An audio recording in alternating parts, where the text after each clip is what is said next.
So in this video, I'm going to talk to you about how to write ABC notation for multiple voices, or polyphony. Okay, my name is Chris Walshaw and I run abcnotation.com. So here's what we're going to cover. We're going to cover the V field. V stands for voice, and you can use that to add extra voices into the ABC notation.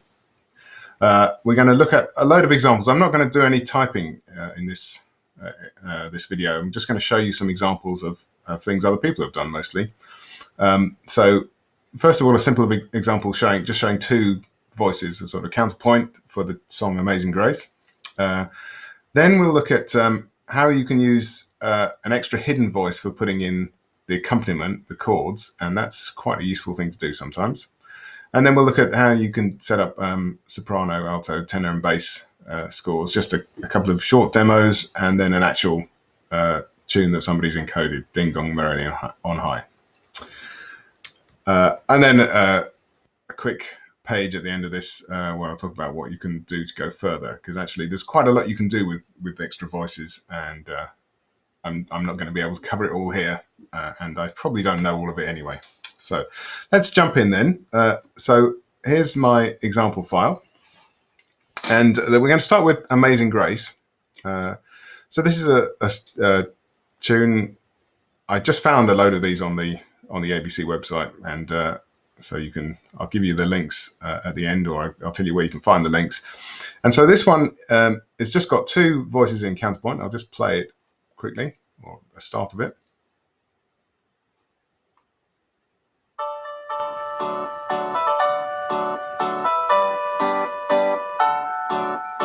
So you can hear the two voices and the accompaniment going on.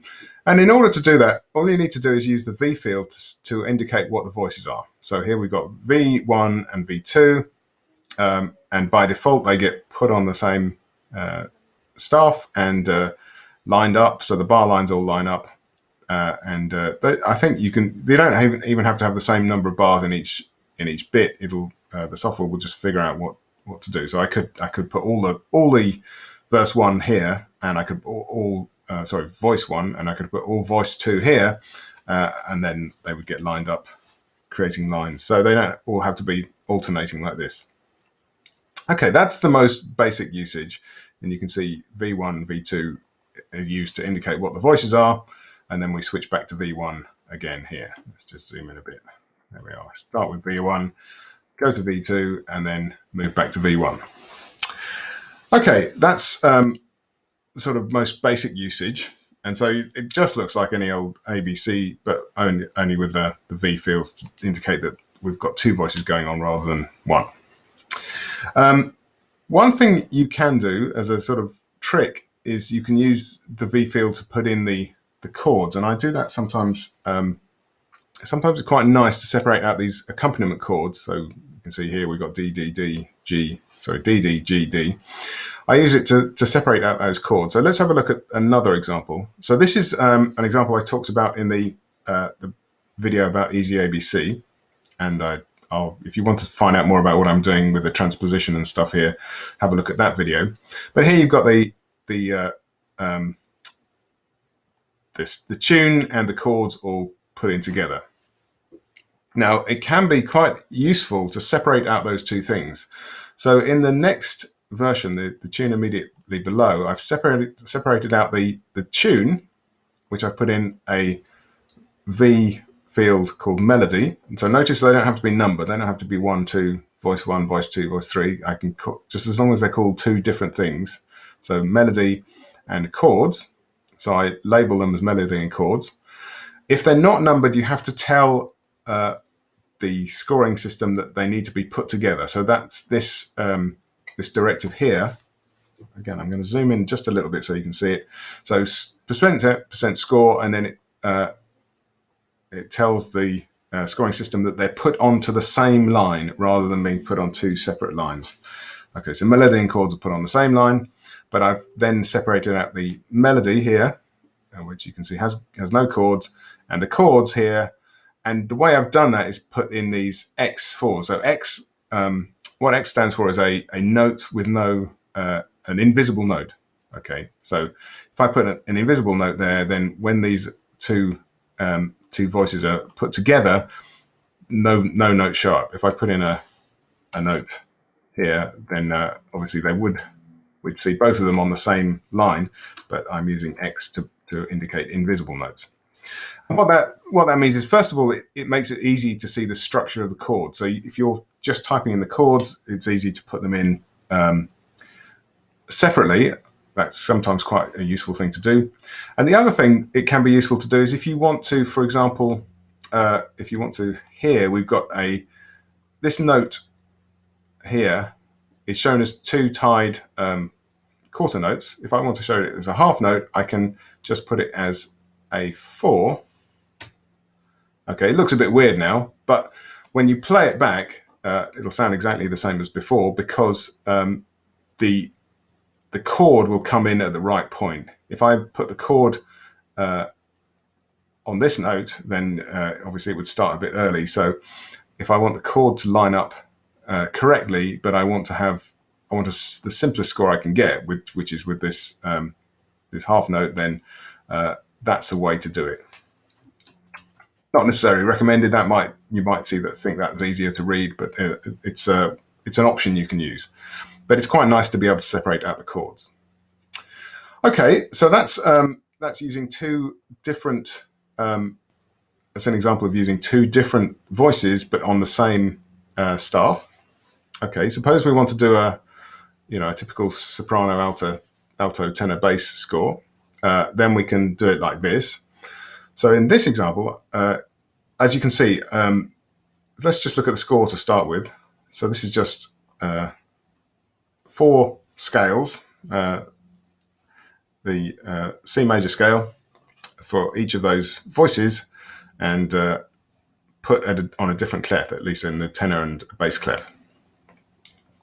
Okay, how do we do that in the ABC? So here, and I didn't write this code. This is written by somebody else. Here, the voices are called soprano, alto, tenor, and bass. This is the label that ABC refers to. So this puts, referring to this as S, puts that together with all the S scores, the VS in the tune. But then I can actually name it, so I don't have to type in soprano every time. I can put the soprano appears on the score here. I can say what the clef is, and I can say what the middle note, the middle line is. So here, that means the middle line of the staff. What does that represent? And in the treble clef, that represents a B. Or down in the bass, it's a bottom D. Okay, just see that down there. So putting it in that way means that you can you have to put in all the notes at their correct pitch, which is a bit tedious. So you can see when we get down to the bass, we're having to put extra commas to lower the pitch of the notes to get them down to that bass clef. So the second version of this uses that middle to be a bit smarter, and it puts tells it the middle is the D, and then we don't need the commas. Okay, so now I can put in the fourth voice here. Oh, here in this one you can see that the voices are numbered 1, 2, 3, 4, but they could be the same as before. It could be S, A, T, B, and here we don't need to put in the commas. So that use of this middle field can be used to simplify how you write the music in. Okay, as I say, I didn't want to really explain all the details. If you want to know more, I'll give you a link to find out more later, but it's just really showing what's possible. So the last tune then is a tune that's been transcribed fully for a choir. Okay, so this is Ding Dong Merrily on High. It's a carol, but it's also a very old tune. It's from Arbo's Orchesography, which I think was 1589, and it's a tune, it's a brawl. It wasn't a carol originally, it was a brawl originally. And this has been very nicely arranged and then transcribed, and I will put links to that in, and you can see all the, there's 4 parts. Here they're labeled P1, P2, P3, P4. Again, it doesn't really matter what you use as long as they're all distinct. And it's even had the programs changed so that this sounds like an organ. If I play you that score.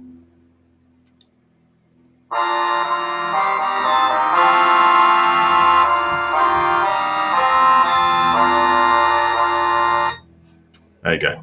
Okay, so quite an advanced version there, but actually each line is fairly straightforward, and it's just a case of putting them together to create this this staff with the 4 different voices on. Okay, I think that's all I'm going to show you. I think there's a lot more to find out about voices, and in terms of going further, you can do the simple ones quite easily. If you want to do more, if you want to put 2 voices on the same staff, as you can see, as we saw from the hidden voice, that's perfectly possible, and you can combine multiple voices on a single staff and then have multiple staffs, all possible. But I haven't really got the expertise or the time to explain it here. So what I recommend you do, a really good source for information about this kind of thing is the ABC Plus project. And if you go to this link, you'll see there's 2 things there. One is the Making Music with ABC2. There's a manual in PDF. It's got 10 pages about how to do polyphonic scores, and even more about the directives afterwards. And there's some nice examples of choral music on that site as well. If you want to look at the examples that we've covered in this video, then go to my examples page and the polyphony section. I'll put in links to all of those examples, and then you can explore them in more detail. Okay, it was really a video to show you what's possible rather than explain all the rules. Hope you found that interesting, and I'll see you on the next one.